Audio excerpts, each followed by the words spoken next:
கர்ம முடிச்சவனே, நீயாடா காஃபியோட வந்த? உன்னையாடா நான் கிஸ் பண்ண வந்தேன்? கிஸ் பண்ணுவா வந்த? ஏண்டா நீ ஊன்னு வரத பார்த்தா ஏதோ ரகசியம் சொல்ல போறேன்னு நினைச்சேன். பச்சைக்கடிக்கு வந்த? ஏய், உன்னை நம்பி உன் கூட எப்ப தங்குறது? எனக்கு பயமா இருக்கு. யாரா இவன்? நேர்ல போனா எஸ்பியோட தொந்தரவு, கனவுக்குள்ள போனா இவன் தொந்தரவு. What's the problem man? கண்ணா, மூடி வச்ச உலதான் சீக்கிரம் பொங்கும். அதே மாதிரி மீட் பண்ண முடியாம தவிக்கிற காதல் தான் காவியமா. காவியமாவது கத்திரிக்காவது. இனிமேல் நீ எஸ்பி மயிலு கோயிலு எவன் தடுத்தாலும் சரி, இன்னைக்கு ராத்திரி அவளை நான் மீட் பண்ண போறேன். எத்தனை மணிக்கு?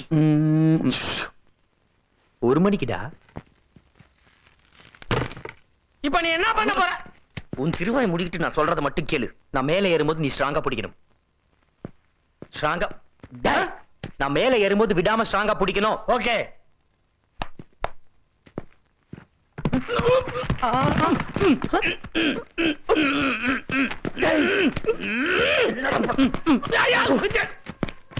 என்னடா பண்ற? நீ தானே பிடிக்க சொன்ன. இத புடுறா. இது முதல்ல சொல்லிருக்கலாம்ல. யாராவது வர்றாங்களான்னு பாரு.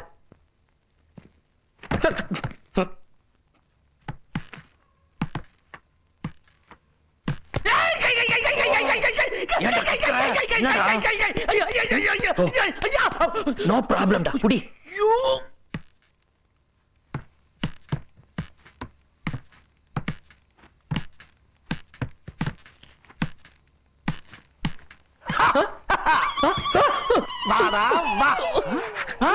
நீ தெரிஞ்ச திருத்தலுக்கு என்னைக்காச்சும் ஒரு நாளைக்கு இப்படி மேல ஏறி வருவேன்னு எனக்கு தெரியும்டா. ஆனா இவ்வளவு சீக்கிரம் வருவேன்னு நான் நினைக்கல. யாருக்காவது தெரிஞ்சா அந்த பொண்ணுக்கு தான் கெட்ட பேரு. விட்டுடு. தெரிஞ்சா தெரியட்டும்டா. பாலையும் புனையும் பக்கத்துல வைக்காதீங்கன்னு சொன்னேன். கேட்டாரா அந்த ஆளு? படிதாண்டாதீங்கடான்னு வசனம் பேசினாரு. இப்ப நீ பால்கனி வரைக்கும் ஸ்ட்ரைட்டா வந்துட்ட. மயிலே, என்ன விட்டுடு ப்ளீஸ். விட்டுடு ப்ளீஸ் ப்ளீஸ் ப்ளீஸ் ப்ளீஸ். மயிலே மயிலேனா இறங்க போடாது. நீ கவலைப்படாத, நான் வரேன். மயிலே ப்ளீஸ், மயிலே விட்டுடு. ஏய், என்னடா? ஏ மயிலே, நீ ஏனா நான் பாத்துடா. ஐயோ, என்னடா பண்ற? காலை விடுடா.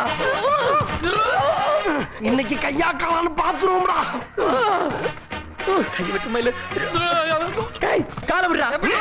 கையை விட்டுரு மயிலே. ஏய், காலை விடுடா.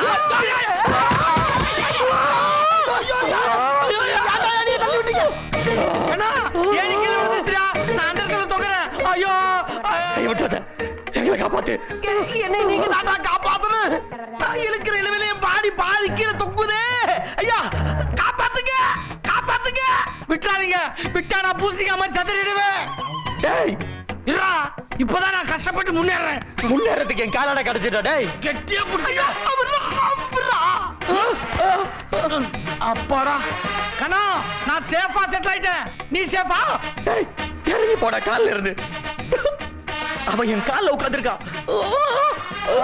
ஐயா, ஐயா, உசுர வச்சு ஊஞ்சல் ஆடுறாங்களே தெய்வமே. ஆனா பாவிகளா, இழுத்து போட்டு கொன்றாதீங்கடா. நீயே கீழே வர்ற. புடிய விட்டுறாத. நான் எங்கடா புடிச்சிருக்கேன்? நீ தான் புடிச்சிருக்கிற. என்னை விட்டுறா. விட்டுறாத மயிலு. டேய், நான் ரொம்ப நாளைக்கு உசுரோட இருக்கணும்டா. விட்டுருக்கடா, விட்டுருக்கடா, விட்டுருக்கடா.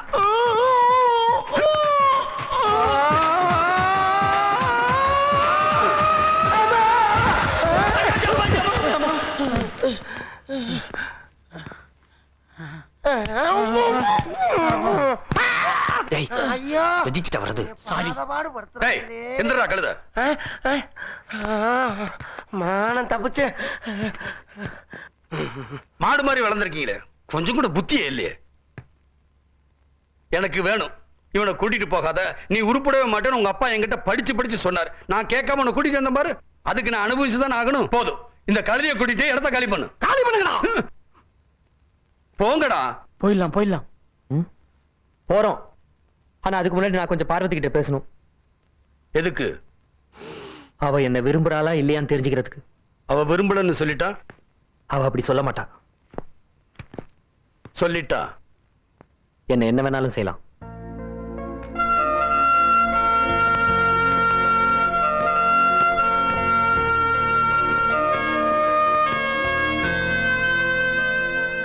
தப்பு அவர் மேல மட்டும் இல்ல, என் மேலையும் தான். அவர் என் பின்னாடி சுத்தி சுத்தி வரும்போதெல்லாம் வேண்டாம், எனக்கு இதெல்லாம் பிடிக்காதுன்னு எத்தனையோ தடவை நான் சொல்லியிருக்கேன். ஆனா மனசால நான் அவரை வெறுக்கல. என் சின்ன வயசுல அனாதை இல்லத்துல அன்புக்கும் பாசத்துக்கும் நான் ஏங்கி தவிச்சிருக்கேன். அதனால யார் என் மேல அன்பும் பாசமும் காட்டினாலும் அவங்களை என்னால வெறுக்கவும் முடியாது, தடுக்கவும் முடியாது.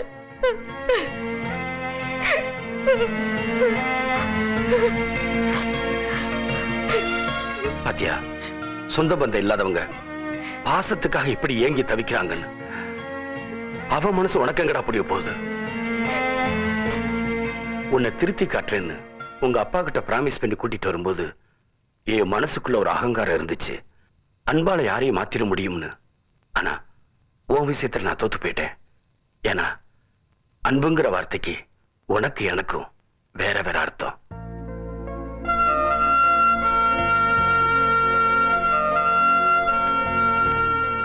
என்னை பத்தி நீங்க சொன்னதெல்லாம் உண்மைதான். அதெல்லாம் நான் இங்க வர்றதுக்கு முன்னாடி. இப்ப நான் பழைய கண்ணா இல்ல. இனிமேல் நான் அப்படி ஆகவும் மாட்டேன். அன்புங்கிற வார்த்தைக்கு உண்மையான அர்த்தம் தெரிஞ்சதுக்கு அப்புறம் தான் நான் பார்வதி லவ் பண்றேன். அதை எப்படி நான் நம்புறது? இது மாதிரி எத்தனை பொண்ணுகிட்ட நீ சொல்லியிருப்ப. இது அப்படி இல்ல. என் மனசுல இன்னும் அந்த மாதிரி தப்பான என்ன இருந்திருந்தா உங்க முன்னாடி இப்படி தைரியமா நின்னு பேச முடியுமா? என்கிட்ட தோத்துட்டதா சொன்னீங்க. தோத்தது நீங்க இல்ல, நான் தான். உங்க அன்புக்கு முன்னால நான் தான் தோத்துட்டேன். இனிமேல் நான் எந்த தப்பும் செய்ய மாட்டேன். அப்படின்னா நீ எனக்கு ஒரு சத்தியம் பண்ணி கொடுக்கணும். இனிமே உன் வாழ்க்கையில எல்லாமே இவதான். இவளை தவிர வேற எந்த பொண்ணையும் நீ மனசால கூட நினைக்க கூடாது. சத்தியம் பண்ணு.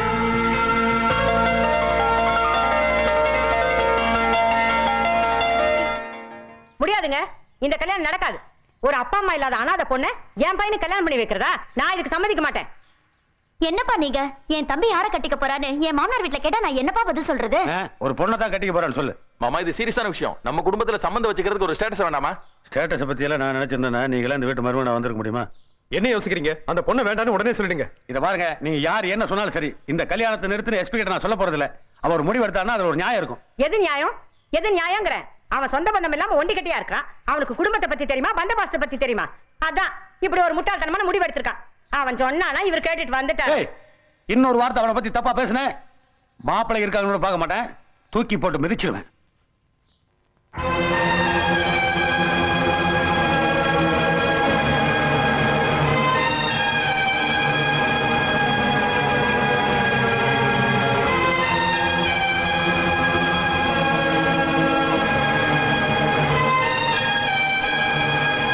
என்ன எஸ்பி, கிளம்பிட்டீங்களா?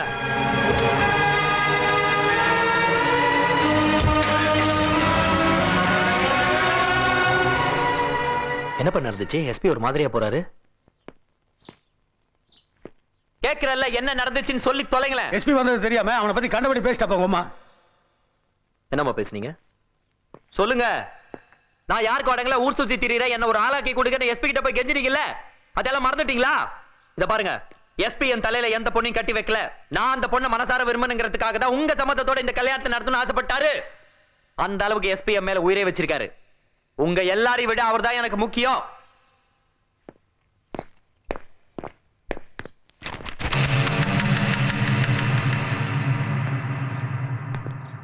என் பேர்ல உள்ள சொத்துக்களையும் அப்பா பேர்ல உள்ள சொத்துக்களையும் பார்வதி பேர்ல உயிர் எழுதி வச்சுட்டேன்.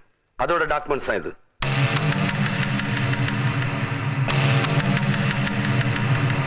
இப்ப அவ உங்க தகுதிக்கு அந்தஸ்துக்கு எந்த வகையிலும் குறைஞ்சவே இல்லை. நான் மாப்பிள்ளை கேட்டு வந்திருக்கேன். என்ன சொல்றீங்க? என்னப்பா இதெல்லாம்? அவதான் விவரம் எல்லாம் பேசிட்டானா? அதுக்காக இப்படியா? இப்பதான் கல்யாணத்துக்கு ஒத்துக்கிட்டால, அப்புறம் என்ன? இல்ல மாமா, அவ இந்த வீட்டுல வாழ வேண்டிய பொண்ணு. செய்ய வேண்டியதை முறையா செஞ்சாதான் நாளைக்கு எந்த பிரச்சனையும் வராது. அதுக்காக சொத்த பூரா அவ எழுதி வைக்கிறதா? அது ஒரு அனாதை பொண்ணுக்கு. மாமா, அவளை அனாதன் மட்டும் சொல்லாதீங்க. அவ ஒண்ணும் அப்பா அம்மா பேர் தெரியாதவல்ல. எங்க அப்பா சுந்தரலிங்கம் தான் அவளுக்கு அப்பா. அவங்க அம்மா பானுபதி, நான் தான் அவளோட அண்ணன்.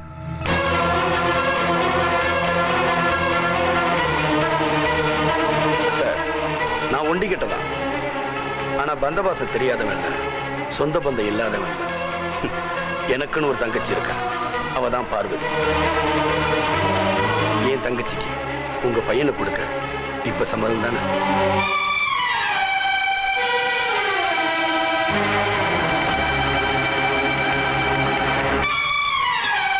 பார்வதி பார்வதி பார்வதி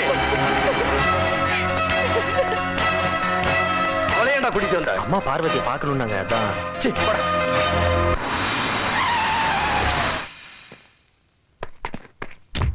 பார்வதி வந்தாளா? ஆமாங்க, என்னன்னு அழுதுக்க போகுது. ஏதாவது பிரச்சனையா? பார்வதி பார்வதி கதவை தரமா.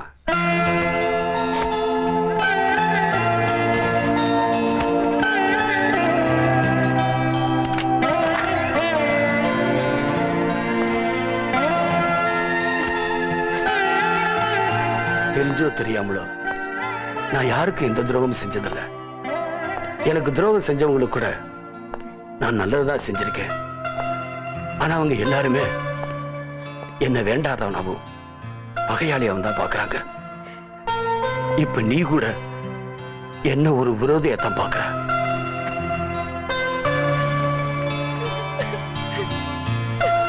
இந்த உலகத்துல எனக்குன்னு இருக்கிறது நீ மட்டும்தாமா.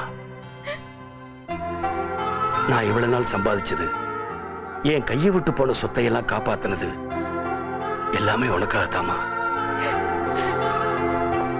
இருந்தும் நான் உன் அண்ணங்கிற உண்மையை மறைச்சேன்னா எங்கே நீயும் என்னை வெறுத்துருவேங்கிற பயந்தான். அதனாலதான் எல்லாத்தையும் என் மனசுக்குள்ள போட்டுக்கிட்டு உங்ககிட்ட சொல்ல முடியாம தவிச்சுக்கிட்டு இருந்தேன். ஆனா கடவுள் என்ன காட்டி கொடுத்துட்டாரு. உங்க அம்மாவோட சாபம் என் உயிர் போனாதான் தீரும்னு நீ நினைச்சுக்கிட்டு இருந்தேனா? ஏன் இப்படி எல்லாம் பேசுறீங்க? அம்மா அன்னைக்கு ஆத்திரத்துல கோவமா பேசியிருக்கலாம், உங்களை வயிறறிஞ்சு சாப விட்டுருக்கலாம். ஆனா அதெல்லாம் நினைச்சு அப்புறமா வருத்தப்பட்டாங்க தெரியுமா? உயிர் பிரியும் போது கூட அம்மா உங்களை பத்தி தான் பேசினாங்க. என்னைக்காவது உன் அண்ணனை பார்த்தனா எனக்காக அவன் காலில் விழுந்து மன்னிப்பு கேளுன்னு சொன்னாங்க. அது மட்டும் இல்ல, உங்களை மாதிரி ஒரு அண்ணன் கிடைக்கிறதுக்கு நான் ரொம்ப கொடுத்து வச்சிருக்கணும்னு சொன்னாங்க. இத்தனை நாள் நான் தேடிட்டு இருந்த அண்ணன் என் பக்கத்துல இருந்தும் எனக்கு தெரியாம